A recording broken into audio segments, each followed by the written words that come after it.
अस्सलाम वालेकुम नाज़रीन, मां आहियां शुएब अली उमरानी ऐं तव्हां ॾिसी रहिया आहियो BR टाइम न्यूज़। सभ खां पहिरियां शामिल कंदासीं हीअ रिपोर्ट। वफ़ाक़ी वज़ीर अली ज़ैदीअ चयो आहे त निसार मोराईअ वारी JIT रिपोर्ट जे हर सिफ़े ते 6 मेंबर्स मां 5 मेंबर्स जूं सयूं थियल आहिनि।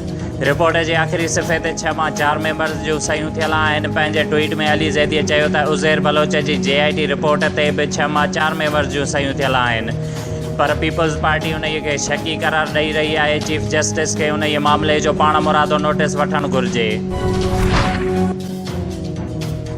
वॾे वज़ीर मुराद अली शाह चयो आहे त अली ज़ैदी बिना सहन वारी JIT रिपोर्ट साम्हूं हाणे गैर ज़िम्मेवारीअ जो मुज़ाहिरो कयो आहे। हिकु माण्हू मोटरसाइकिल ते अची चौकीदार खे काग़ज़ ॾेई वञे थो ऐं अली ज़ैदी उन खे JIT सम्झे थो, असेंबलीअ जे फ्लोर ते आणे थो। मूंखे लॻे थो त वफ़ाक़ी वज़ीर जवाबदारनि खे फ़ाइदो पहुचाइणु चाहे थो।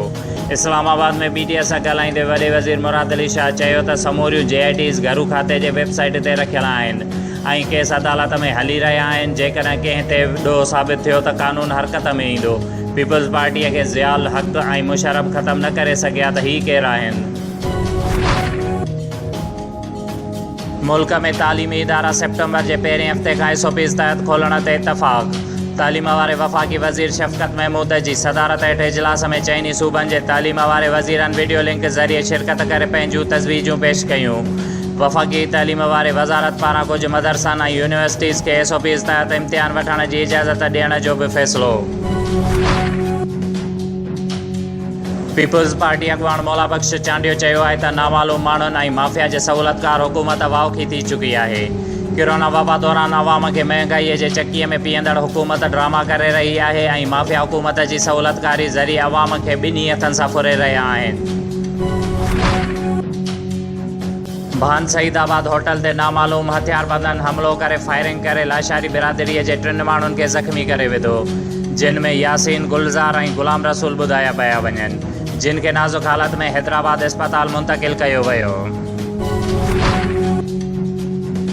सिटी ट्रैफिक पुलिस लाहौर जे ऑफिसर सां हिकु औरत जी बदतमीज़ी। सेक्टर गुलबर्ग जे ऑफिसर अमजद रांग पार्किंग ते जॾहिं ड्राइवर खां काग़ज़ घुरिया त गाॾीअ में वेठल औरत लही आई ऐं धमकियूं ॾियणु शुरू करे ॾिनियूं, जंहिं ते पुलिस एहलकार पंहिंजे सीनियर खे घुरायो, जंहिं बैदि उन औरत उन सीनियर सां हाथापाई करणु शुरू करे ॾिनी।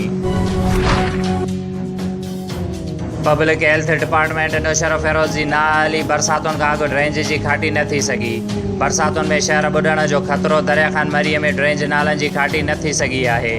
दरिया ख़ान मरीअ जे समाजी तंज़ीम नौजवान सोशल वेलफेयर एसोसिएशन समेत सॻा शाख दरिया ख़ान मरी ऐं उतां जे मुअज़्ज़िज़ीन मीडिया ॾों धाईंदे चयो त पब्लिक हेल्थ डिपार्टमेंट जी नाअहलीअ सबबु हिन दफ़े नालनि जी सफ़ाई नाहे थी सघी।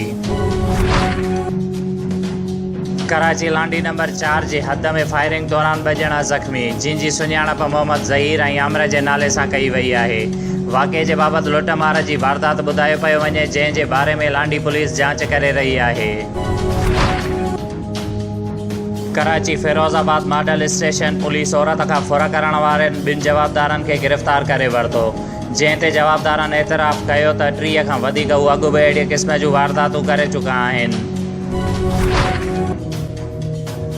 District नौशर Firoz police Merapur police जवाबदार आमिर मीराणीअ जे कब्ज़े मां 146 किलो भंग ऐं 1 कार हथ करे गिरफ़्तार करे वरितो।